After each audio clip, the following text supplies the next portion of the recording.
Ay, sili dito.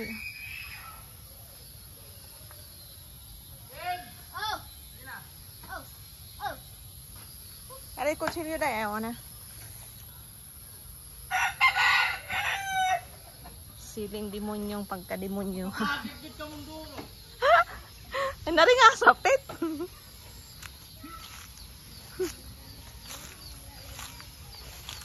Nga sige, manguhatag koan. Salita ka na. Kamuti taps.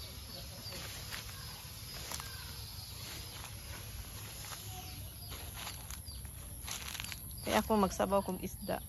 Good morning! Welcome to our provincial life. Char. Ang tagal na ng video na to. Nung pag-uwi pa namin to. June. Yes, June pa yung video na to. Hindi ko na-upload. Hindi ko na-edit. And hindi ko nga nagagawa. So ngayon, dahil walang internet, so mag-edit tayo. Ganun naman talaga. Ang ano kasi pag nag-video, kasi nga mag-edit ka pa. Whereas sa live, diretso na. So, may katwiran talaga si May. So, yung video na to, sabi ko kay Makoy, videohan niya ako. Parang ayaw pa niya, kontra gusto yung pag-video niya sa akin. Nakapokus pa sa lubot ko. Alam niya nang wala akong lubot. Yan. So, napilit ko lang siya. Sabi ko sa kanya, videohan niya ako. Busy siya lagi sa laro niya. Laging naka-cellphone, nakatutok sa cellphone. Yung sabi ko, videohan niya ako. Ulit-ulit. Ang dami yung kalamansi, no. Tapos, ayan, kulang lang talaga yan dyan sa sa tanim. At saka sa fertilizer yung lupa na yan. Malawak yung pagtataniman doon, malawak yung lupa. Whereas dito na yung lupa ko, so parang parang abuhan lang. So yung kamuti tops na yung green, no? Green na green. Dahon ng talbos ba? Talbos ng kamuti. So, parang tinanim lang nila dyan, tapos lumaki na. Kumatay na. Kumatay? Nagkatay na.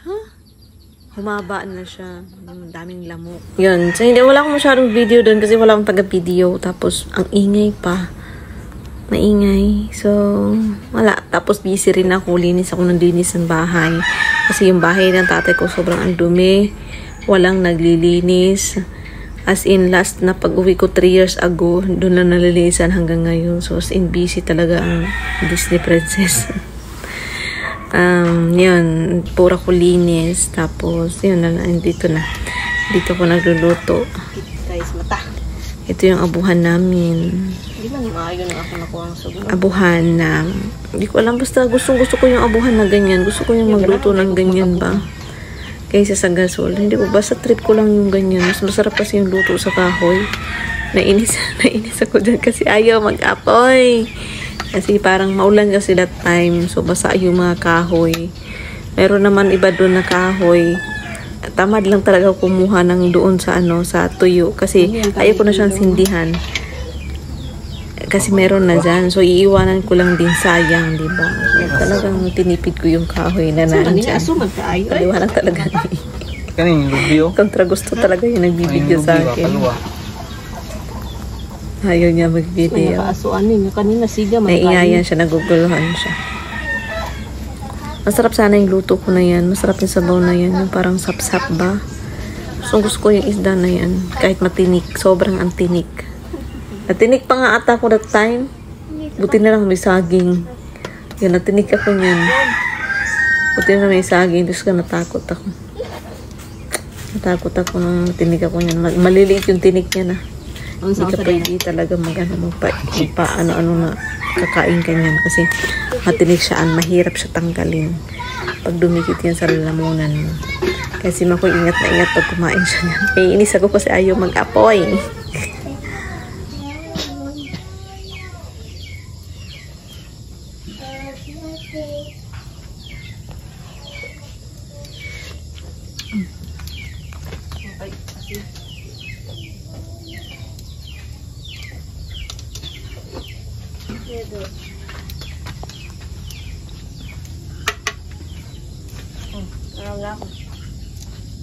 Alam ko na yan.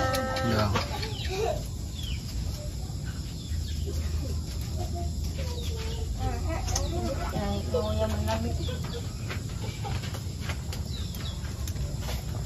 Colors. Ay, kahoy po. Gamay naman kaya na. Hmm?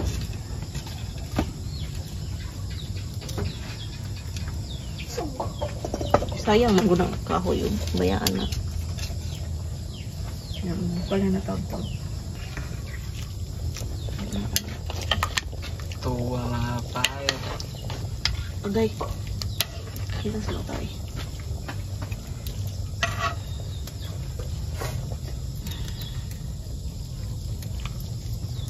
Tilang ko magbuti pa sila.